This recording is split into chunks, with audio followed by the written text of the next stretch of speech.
Chapter 91. Relief. Emily, you try your power, Nina's voice cut through the overlapping panic. Emily flinched despite having expected the request. For a moment she said nothing, unable to admit to herself or anyone else that the idea of losing her power was a relief.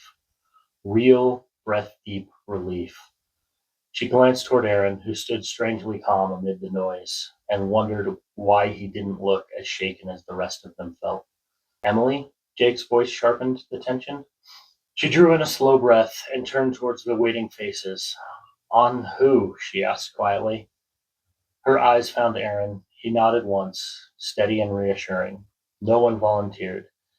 Jake exhaled and lifted a hand. Just use it on me. I've felt it before. Relief rippled through the room. No one argued. All right, Emily said. Her voice felt thinner than she expected. She hesitated again, suddenly aware of every pair of eyes on her. The pressure settled heavily in her chest. A bead of sweat slid down her temple. Cup broke the silence. You gonna go or what? Emily shot him a glare. Aaron laughed softly. It's fine, Em. Tell him to do anything. If it works, Nina can cleanse it. That didn't help. If it worked and Nina couldn't fix it because her powers didn't work. She met Jake's gaze again. He nodded once, tense but willing, fists clenched at his sides. Emily exhaled. Jake, do 10 jumping jacks.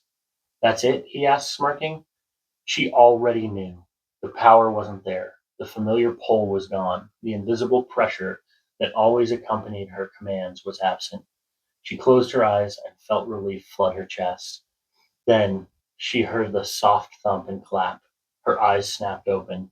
Jake was jumping. Once. Twice. Then he stopped and laughed. Nah, it doesn't work. Jake! Emily shouted. Laughter broke the tension. Uneasy chuckles spread through the room, and voices softened, and shoulders lowered. Why does Cup's power still work? Jake asked. Are you doing something different?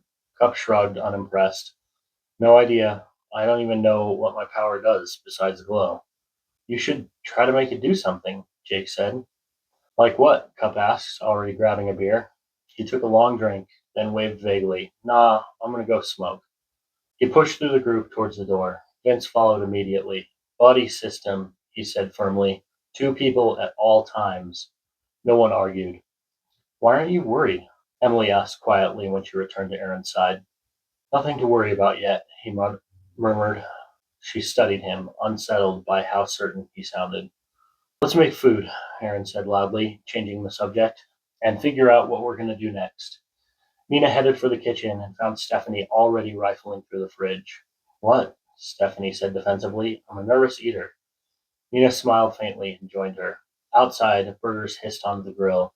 Conversations restarted it with softer currents. Emily slipped away from it all. She closed the door of her shared room behind her and let herself fall onto one of the beds. For the first time in her life, her head felt quiet. No pressure. No constant awareness. No invisible leash wrapped around every thought. She felt normal. The relief was so sudden it made her dizzy. She closed her eyes and breathed. And for the first time since childhood, she was simply herself again.